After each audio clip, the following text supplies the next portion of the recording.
all so much for being here today. My name is Yolanda Fair, and I'm the project attorney with the Office of the Juvenile Defender. This is our first training in our virtual series for 2024, and we wanted to kick off the year strong and focus on mental health and how that affects both our clients, but also us as the attorneys that are often in the room with them during a very difficult time in their lives. And so today I am very happy to have Ashley Williams with us. Ashley is a therapist, a licensed clinical social worker. She is based in Illinois and Chicago, but she has graciously agreed to present with us today virtually. She is an innovative and forward-thinking social change agent skilled in her work with children, youth, and families. She has expertise in areas of adolescence and youth development, juvenile public defense, juvenile justice policy. Her work has included experience with direct trauma-informed care, program development management, social policy analysis, policy research, mitigation, and consulting. She received her BSW from the University of Illinois in Urbana-Champaign and her dual master's degrees in social work and social policy from Washington University in St. Louis. She is a licensed master social worker in Missouri and a licensed social worker in Illinois. She is also an author and is a published sole author in the National Juvenile and Family Court Journal for research entitled Early Childhood Trauma Impact on Adolescent Brain Development, Decision-Making Abilities, and Delinquent Behaviors, Policy Implications for Juveniles Tried in Adult Court Systems. So she definitely is an expert in this field and in our area of work. Without further ado, I will turn it over to her. Thank you so much for that introduction. Hello, everyone. I'm going to go ahead and share my screen.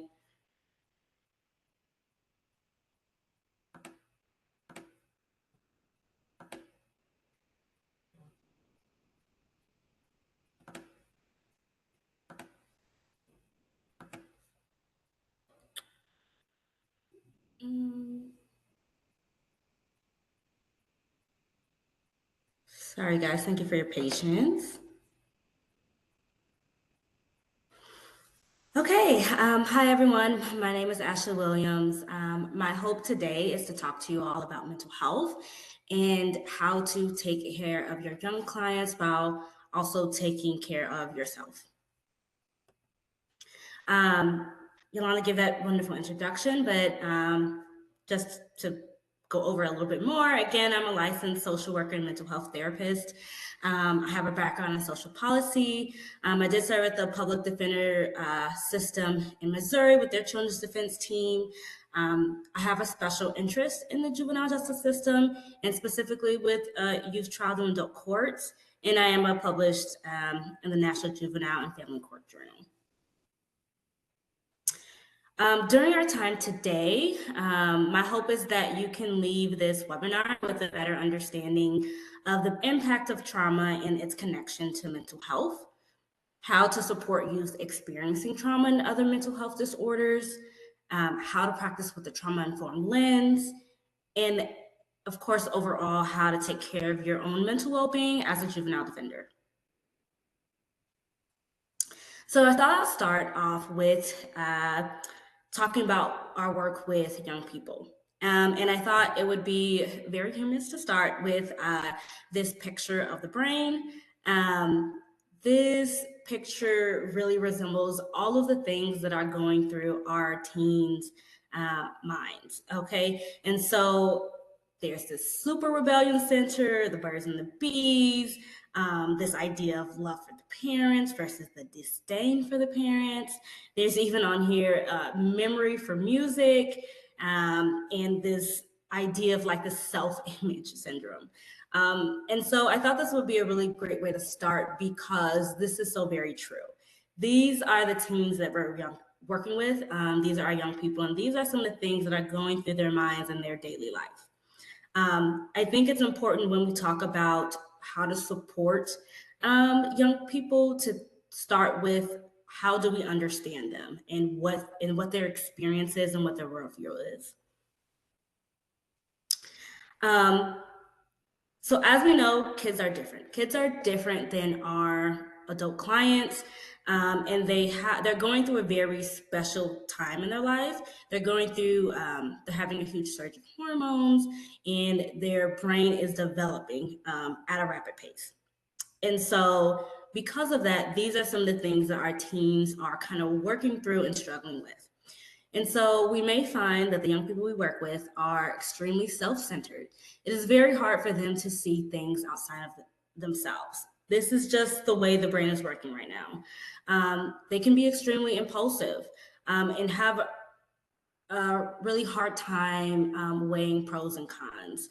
And so we might see this showing up in some of the cases that we're getting with our young clients and really thinking about, okay, well, why did you do this? They're really enjoying the dopamine that they're receiving, the brain is receiving from the risk taking. They're very reward seeking at this age. They're also emotionally driven. And so we might find that they're just more emotional. Everything is such a big thing to them. Also, during this stage, peers are extremely important to them, right? And so they may value the opinion of their peers over other adults in their lives, over other authority figures. And then they're also going through a time of significant identity development. They are trying to figure out what does independence look like for them outside of their family and outside of their parents. So what about working with youth that have experienced trauma?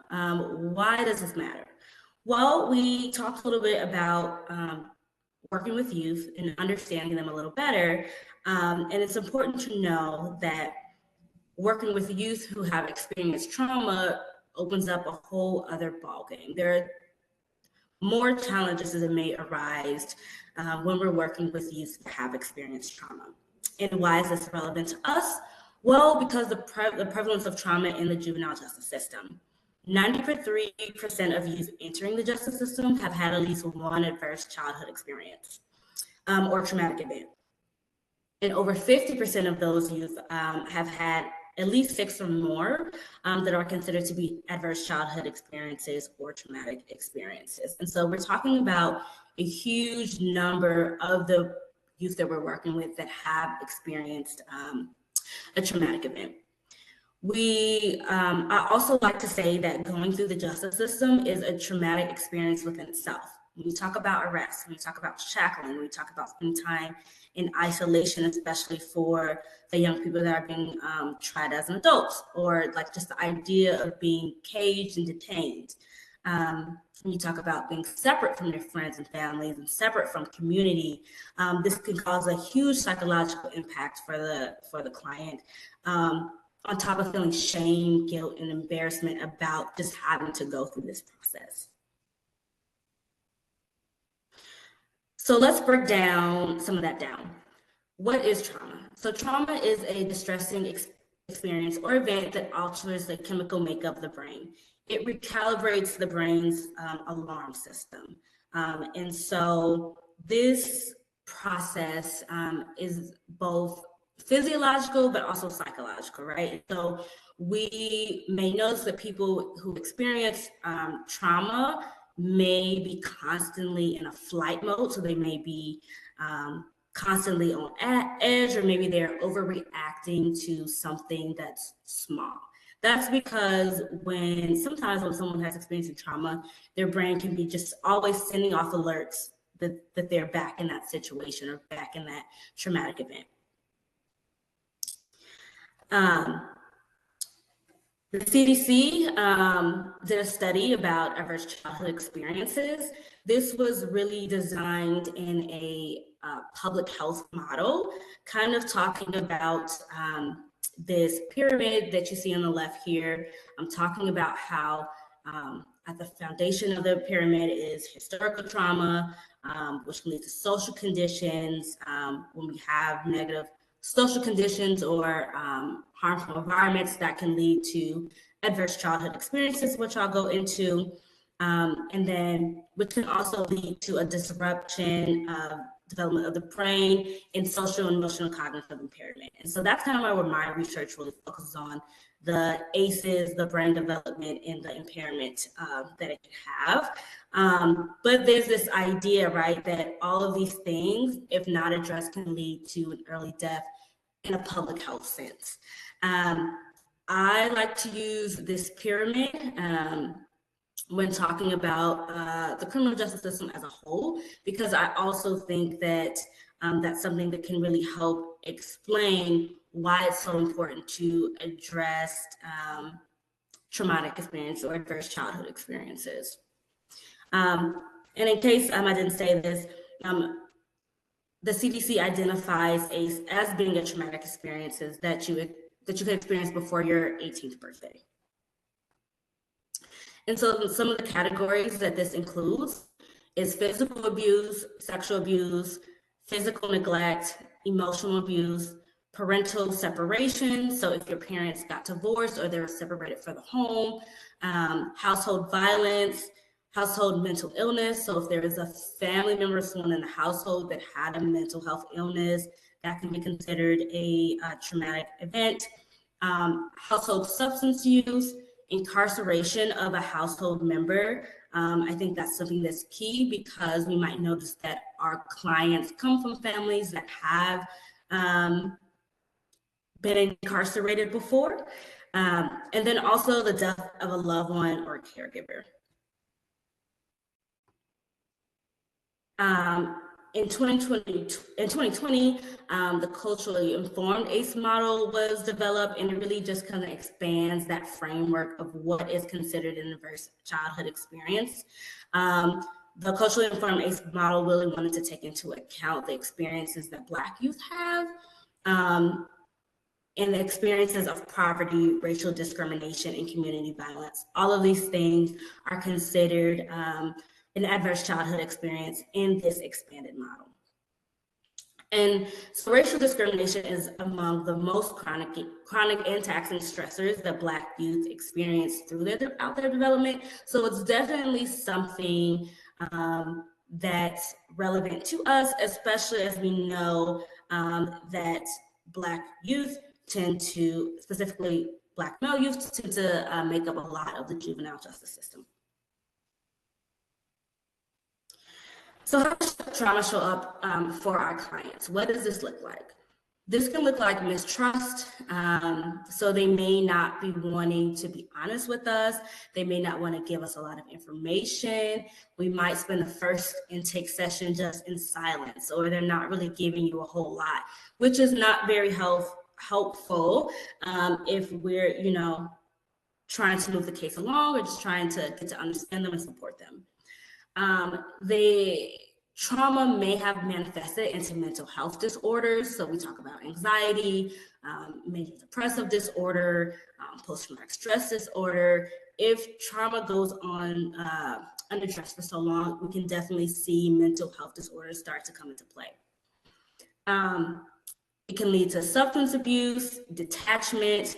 Maybe we're noticing that our client is coming to us with some academic struggles, behavioral problems like lashing out, some aggression and risky behaviors, and then a constant hyperarousal state, which can look like them being on edge, maybe very fidgety, having a lot of anxiety, and just being on constant alert. Or even hypoarousal, which just means that they're very withdrawn. They may not want to talk a lot, they may shut down. We also may notice, especially for our youth that are detained, that maybe when we first met them, their behavior was okay, but then as time goes on, as they're in detainment, their behavior just gets worse, which could mean that they are just experiencing a lot more trauma and issues with adjustment to that environment because it can be such a stressful and even horrific environment. Some other things are social, emotional, cognitive impairment. I kind of mentioned this earlier, but these are some areas that trauma can disrupt. And so there may be some difficult with this client making friends or maintaining friendships. So this may be the clients where we can't find any character witnesses for them because maybe this is the way that their trauma is manifesting. They may have limited social supports, and then they're likely to misinterpret just social cues. So they may view a regular face as threatening, or you may say something to them and they may take it out of context or overreact. And this could be due to some trauma. There also may be a lack of emotional control, increased likelihood of developing a mental health disorder. We kind of talked about that. And then difficulty trusting others. And then lastly, just some cognitive impairment, some persistent fear response. So we're talking again about that hyperarousal state, and then even delayed developmental milestones. And so they can even like kind of revert back in some sorts, or just it prevents their development from going forward further. And so trauma and mental health disorders, right? We know that trauma can lead to the development of risky behaviors, substance use, and a host of mental health disorders. When we talk about our young people, 16% of young people aged 12 to 19 have experienced a major depressive episode in the last year.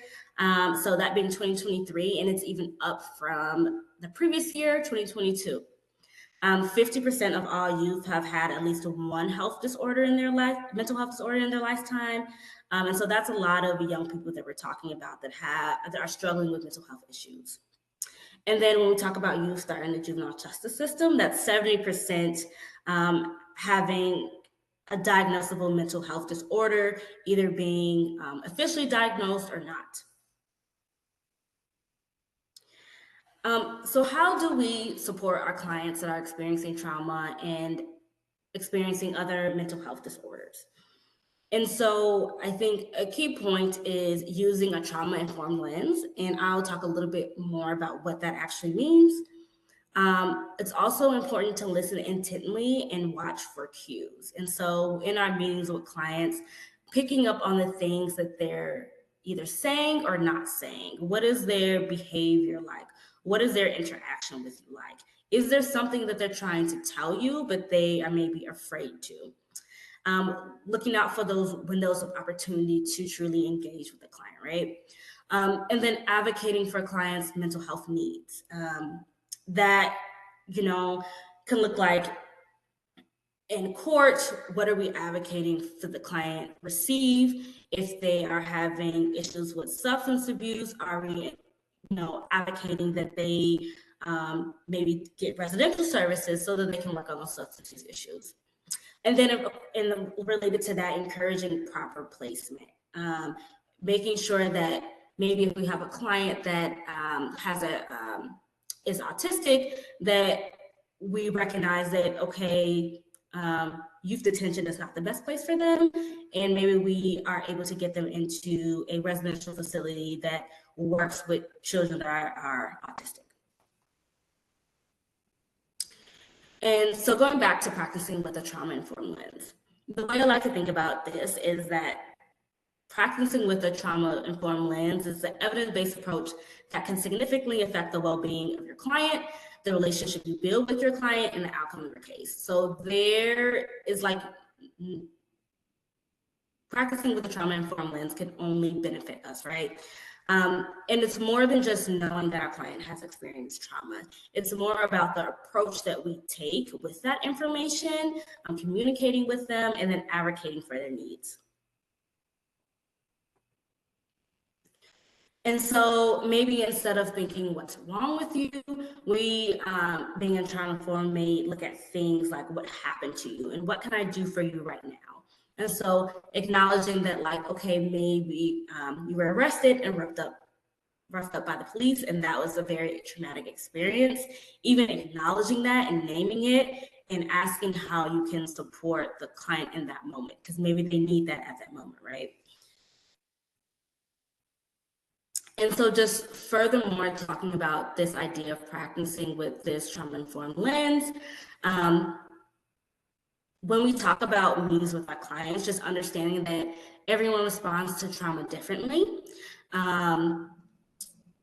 You may walk into a meeting and a client may be laughing about the case, and understanding that maybe they're not laughing because they're not taking it seriously. Maybe it's because they experienced something really traumatic and they're trying to process it, and laughing is a coping mechanism for them. Being open to understanding and hearing their story. Our clients are so much more than the crime that they committed. And once we uncover that, we can tell a beautiful story to the court that can maybe assist in our case, right? There may be an initial lack of trust from the client and the family, and knowing that that's okay, that's something that you're gonna have to work through. And then also ensuring to never make a promise to the client because those relationships are so sensitive, and we just can't promise anything. We can't be for sure of anything, but just being very open and honest to them about the process. Also, something that's not on here, I think is really important to note, is to making sure that the language that we're using with our young people fits them, right? And so making sure that we can take some of our legal language and bringing it down to something that, just is accessible to them as young people. Building a report is a process. You're not going to get the client's full trust at the first meeting with them. They're not going to tell you the full story or the full truth in that first meeting, and knowing that it's going to be a process to continue to build that trust. And then asking the right questions, right? And so really trying to lead with curiosity and leading with understanding. And then also acknowledging that some of these things, right, is we're not going to, as juvenile defenders, we may not have a lot of time to spend with our clients, right?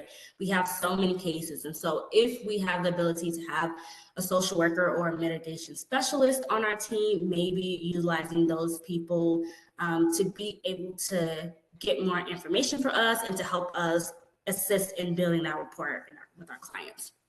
And then taking things a step further, in court, and throughout the process, we can highlight our client's strengths. We can explain how their past experience could have led to this current situation. We can propose programming that is least restrictive and is an expression of our client's needs and wishes. And then we can advocate for mental health evaluations. We can hire the expert. We can make sure that they're getting the services that they need.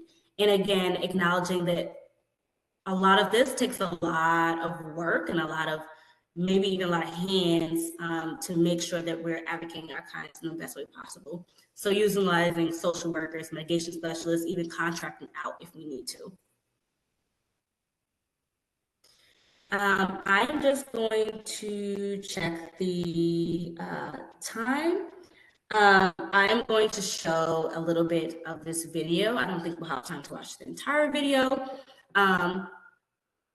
But this is a video just talking more about this idea of vicarious trauma and how we know when we've gotten to the point where, as juvenile defenders, maybe we need to reel things back in, maybe take some time for ourselves or whatever it may be. So I think that this showing this video could be really a good visualization. And if someone can let me know if the sound isn't working, that would be super helpful.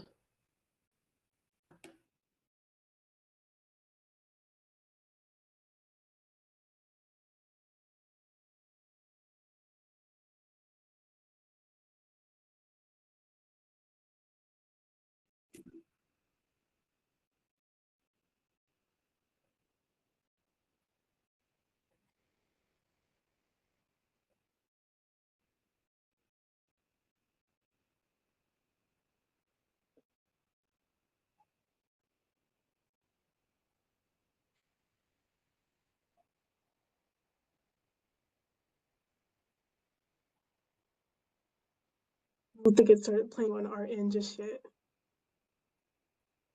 I'm sorry, can you repeat that? It hasn't started playing on our end just yet. Okay. Let me see. I'm gonna stop sharing really quick to see if there's another way.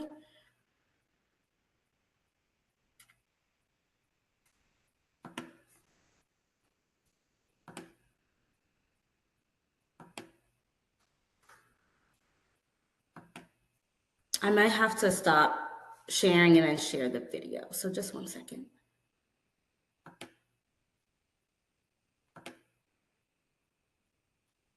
And can you let me know once I do this if it starts to play? Yes, I will. Yep. Thank you. Okay.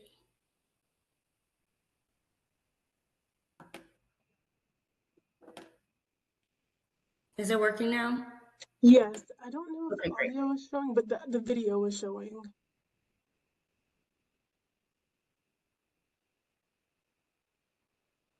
So I can see the video, but I can't hear the audio. Okay. Hmm.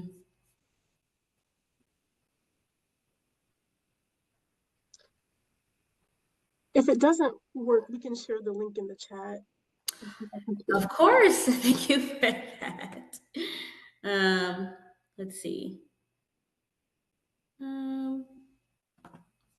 Perfect idea. Thank you. Let's see.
Do you want everyone to watch a couple minutes of it?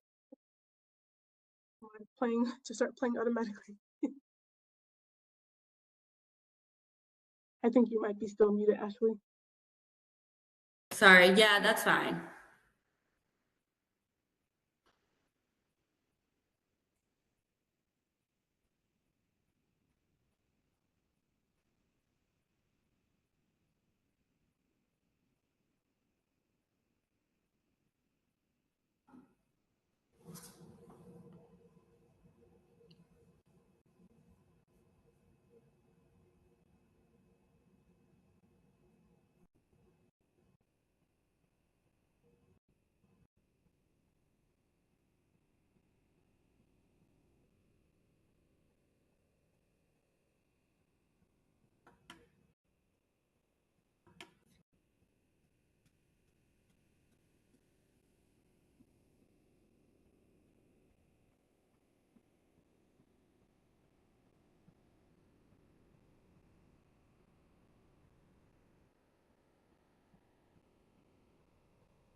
Are there some struggles with the video?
Hi everyone, I am sorry if there is some issues with hearing the video.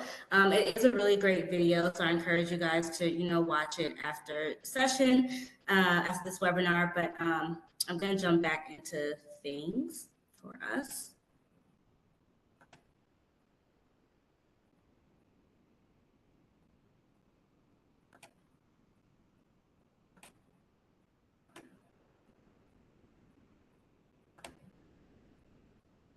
Oh, that's not what we want.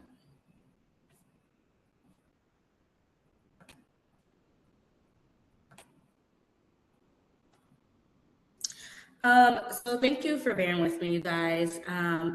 This video by Laura Van Danilewski, I think is a really great video that really hits on this idea of vicarious trauma and this idea that we, in trauma work, when we are working in a field or with people that are typically oppressed, or doing trauma work, we tend to get really excited about this work, right? It's a very passion-filled work. You have to have the passion for it. Over time, as we continue to do this work and have those experiences, we're taking in all of our clients' problems and issues and things that they're experiencing, which can have a huge impact on us. And I think that her illustration of that and her experiences that was really great. She talked about being on this edge of the cliff and realizing that on this trip where she's on this edge of the cliff, like that being symbolic of really like her breaking point of this idea that she really needs to like reel things back in and really just own this different perspective of the work that she's doing. And so vicarious trauma is also called secondary traumatic stress, and it was coined by Perlman and Saktivin. It is experience of traumatic symptoms that can result from being repeatedly exposed to other people's trauma and their stories of traumatic events. A person's worldview or their belief system can be significantly changed as a result of hearing these stories over time. So vicarious trauma is cumulative and it builds up over time. So maybe your first year, second year, third year as a juvenile defender, it may not seem, you may not notice any of the symptoms, but maybe 10 years into this work, you really start to feel it. But you would also definitely feel it after 3 years of being ingrained in this work. I think work with youth, it can be really different because we're talking about kids, right? And there's this innocence piece to our work with young people. So here's some ways to recognize some symptoms of vicarious trauma or identify it within yourself. So maybe you are having some intrusive thoughts or thoughts that you can't get out of your head, related to your work, related to your cases. Maybe you've noticed that you've just been more irritable lately. There's a lot of frustration. Maybe there is a lot of lack of sleep. You lay down and go to sleep, but you just can't get there, or you're having nightmares, maybe about your clients, maybe about your cases. There's some racing thoughts. Just this idea of you can't get certain thoughts out of your head. A problem with managing personal boundaries and taking on too great sense of a responsibility or feeling like you need to overstep the boundaries of your role. This is something that she also talked about in the video of this kind of like self-righteous idea that we can take on it all, we can handle it all. And I'm here to tell you that we can't do everything all by ourselves in a silo. We need to have time for ourselves and time to rejuvenate. Some other things we may be noticing is that it's difficult for us to leave work at the end of the day, or that we are always taking our work home with us. I know that as juvenile defenders, this can be something that we are already doing. And so just checking in on that to like, as most as we can, not taking so much of our work home with us. And then there may be a loss of connection with ourselves or others, this sense of this loss of our who we are as people and our identity. And maybe we're not even noticing it at first, but maybe some of our friends, some of our family, or even coworkers are telling us we seem different, or asking us if we're okay. Maybe some things that we're noticing. We may notice that we are withdrawing. We want to spend time by ourselves when we're not at work. There may be this increased need to control events or others, or the outcomes of a situation. Maybe some of our case losses we're just taking on very heavily and we can't get over it. We also might find that we just have a loss of pleasure in our daily activities. And that some of the things that we really enjoy doing, we're just not doing anymore. So we're probably just like really retreating into ourselves and being very irritable, and people are starting to notice that something's off. And so this may be a sign that you are experiencing very vicarious trauma. If left unaddressed, vicarious trauma can lead to symptoms of post-traumatic stress disorder, compassion fatigue, and ultimately just burnout. Compassion fatigue is characterized by emotional and physical exhaustion, leading to a diminished ability to empathize or feel compassion for others. This is something that's so important and that we want to watch out for in our work as juvenile defenders, because if we can't feel compassion for our clients, if we are starting to be irritated with our clients, then maybe we are experiencing some compassion fatigue.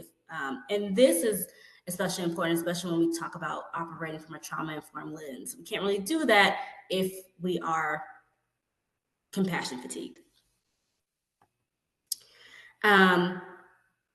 Some other symptoms that we may notice with compassion fatigue, just some things like headaches, or weakened immune system. We might notice that some of our stress is translating into some more physical implications.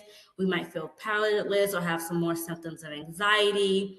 We have some behavioral changes or spiritual changes. Maybe we're getting to a point where we're just like, what is the point of the work that I'm doing? And we're starting to question stuff and lose meaning in our work.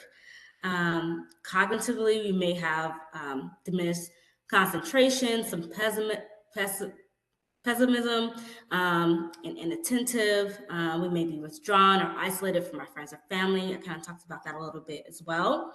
And then in the workplace, we might experience a decreased quality of work and low motivation. Maybe we don't want to go to work, or we're forgetting things, we're disorganized, we don't want to be there. These are some of the symptoms we're seeing when we talk about compassion fatigue. Those also can be symptoms of when we're starting to notice ourselves getting burnt out as well. So workplace burnout is a state of emotional and mental and also physical exhaustion brought on by prolonged or repeated stress. And so this idea of constantly hearing our clients' stories, maybe even being triggered by them, being stressed out about them, feeling very sad, and feeling this way all the time, every time we hear a story, can really start to have a huge impact on our well-being. In addition to some of this vicarious trauma, some other causes of workplace burnout can be heavy caseloads, which we know that can be a symptom or a factor when we're talking about juvenile defender work, or even just being an attorney. For a lot of helping professionals, this is something that we see. There also may be a lack of support from our supervisor or our colleagues. We may view the work environment as stressful, and we also may be experiencing some just unrealistic work expectations, which can lead us to feeling burnt out. The difference between compassion fatigue and burnout is really about like where it's coming from, right? So our compassion fatigue has more so to do with our exposure to suffering and our exposure to traumatic experiences. But burnout is when we don't in addition to that, don't have the support that we need at work. And so burnout is not necessarily trauma related, but the two together can definitely lead to that. Moral of the story, all in all, the idea here is that you cannot pour from an empty cup. You cannot be present for your clients. You cannot really dig into their histories if you don't feel fulfilled within yourself. You cannot pour from an empty cup. So we need to make sure that we're continuously to refill ourselves. And I will talk a little bit more about how we can do that. So addressing vicarious trauma and preventing compassion fatigue and burnout.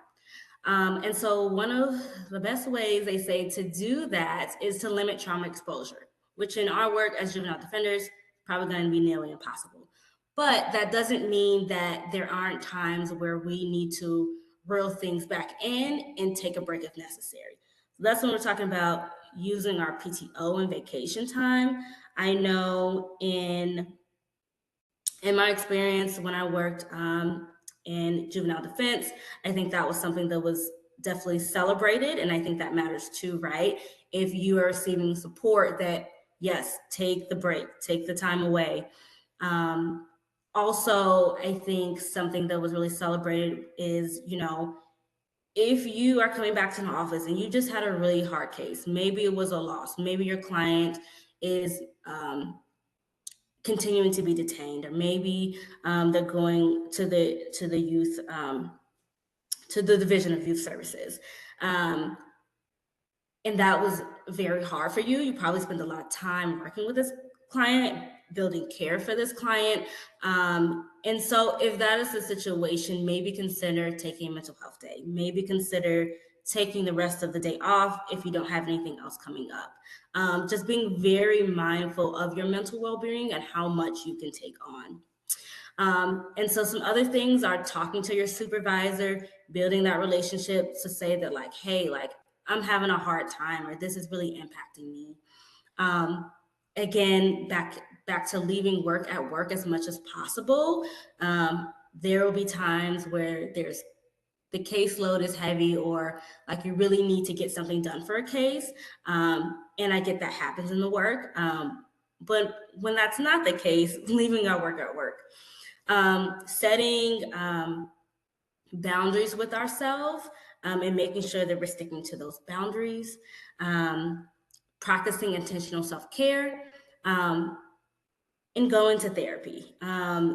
Therapy is going to be a place where we can really just kind of unload and work on some of these things, work on better management, work on how we can kind of still show up and be present for our clients without taking on so much of that traumatic experience. And if we are showing symptoms of vicarious trauma, that we can get those addressed as soon as possible so it's not having an impact on our clients or on ourselves.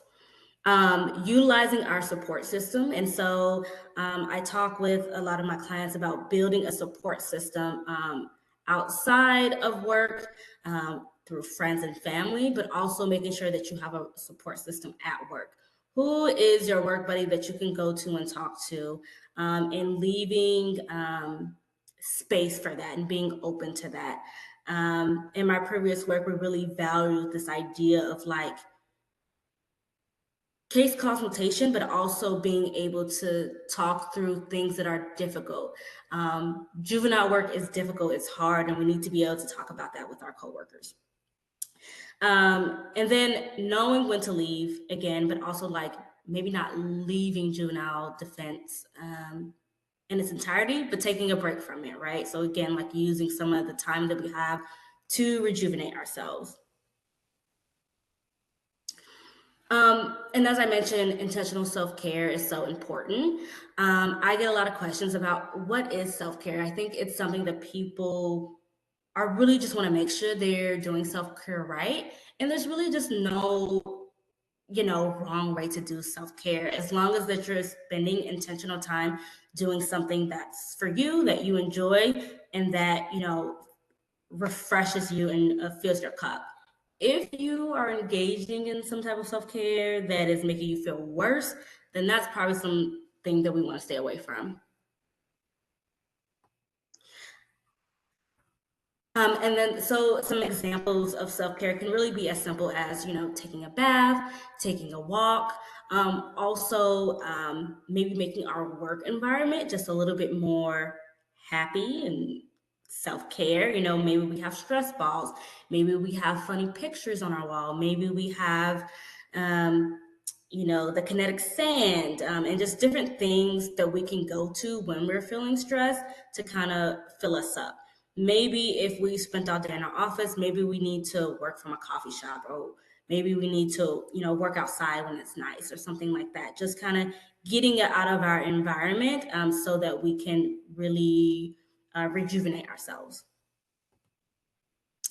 And then also, I kind of just wanted to bring to attention this idea of a wellness well. It's really important and good for us to have a self-care activity in each one of these buckets. And so, spirituality, emotional, professional, intellectual, social, physical, and environmental. Just making sure that we have a good bucket of things to choose from. Maybe at work we're feeling depleted, so maybe we're using our PTO. Maybe spiritually we're feeling depleted, so maybe we do some mindfulness meditation. Socially we're feeling depleted, so maybe we want to spend more time outside of work with our friends or with our family. Just making sure that we have a go-to something in each one of these buckets in the circle. One thing that I thought was really important to talk to you all about is this idea of addressing grief. We may lose clients either by case outcome or by, the physical passing of a client. And I think that this is something that needs to be talked about a little more, especially if we're spending so much time with our clients, really building these relationships with our clients, then this can be something that's significantly impactful. I think developing a culture that when something like this happens, that there is a space to talk about these things. And of course, if you are experiencing significant stress or grief related to an outcome or by the death of a client, I think it's really important to process that with a mental health professional. And then how can public defense organizations support their juvenile defenders?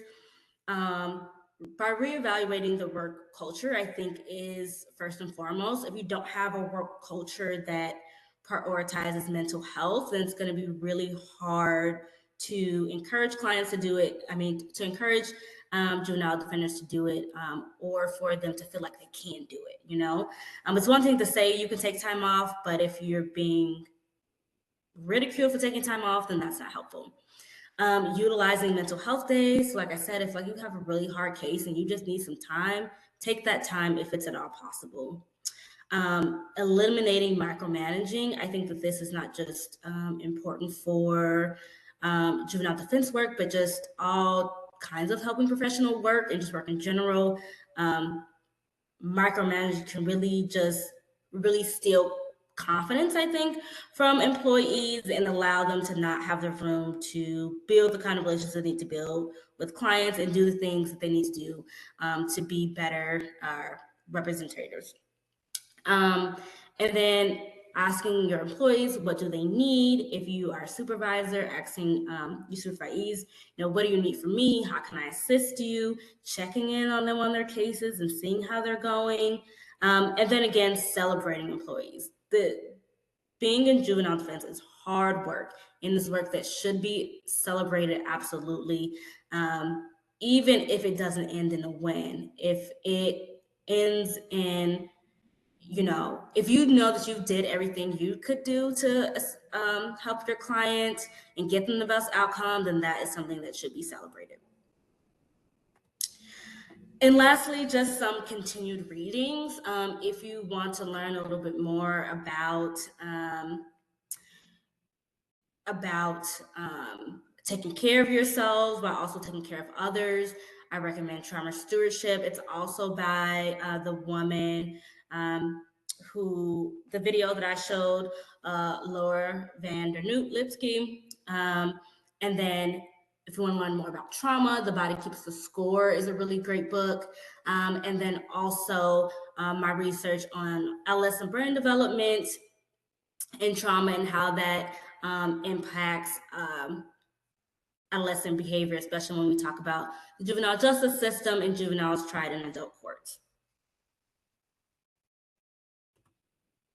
Questions? I'm going to stop sharing because I can't see your faces.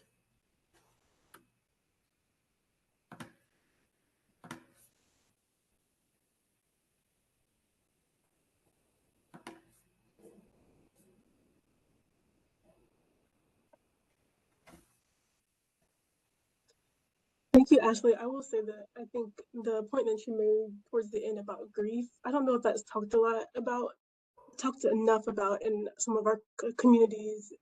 I think especially in where I come from, in a public defender's office, we've experienced a lot of death due to addiction and just dealing with that and how to talk to coworkers about that. Would you have any other tips just on how to talk internally with coworkers about that when you lose clients due to gun violence, due to addiction? I thought that was a really good point. Yeah, that's a really good question. I think that one of the biggest issues I've seen, and I think that this exists everywhere, right? Not just in the public defense system, but I think people naturally just feel awkward about talking about death and dying and grief. And I think that it's really important to just leave open communication for that to happen and not feeling awkward or weird about having a conversation. I think it's even as simple as just checking in on your coworkers. Like if you know that you have a coworker or a supervisee whose client has passed away, or they spent a lot of time building a relationship with that client and now they are, spending years in prison, then even pulling them to the side and checking in and say, hey, like, are you okay? I know that this was a really hard case and I just wanted to check in. I think that even those moments can be really profound and impactful to just say, hey, I hear you. And I noticed this and I wanted to check in. But Ashley, we thank you so much for being with us today. We appreciate it. I do think that this is helpful for us to think about as defenders, especially as we start this new year, how to take care of ourselves with this population as well. Any last things from our team or anything before we go? I don't think so. Just making sure we didn't miss anything. But please check out our website for our next couple of virtual trainings coming up. And if you have any questions, just please let us know. But thank you so much, Ashley. We appreciate it. Absolutely. Thank you so much for having me. You guys have a wonderful Friday. Have a good one.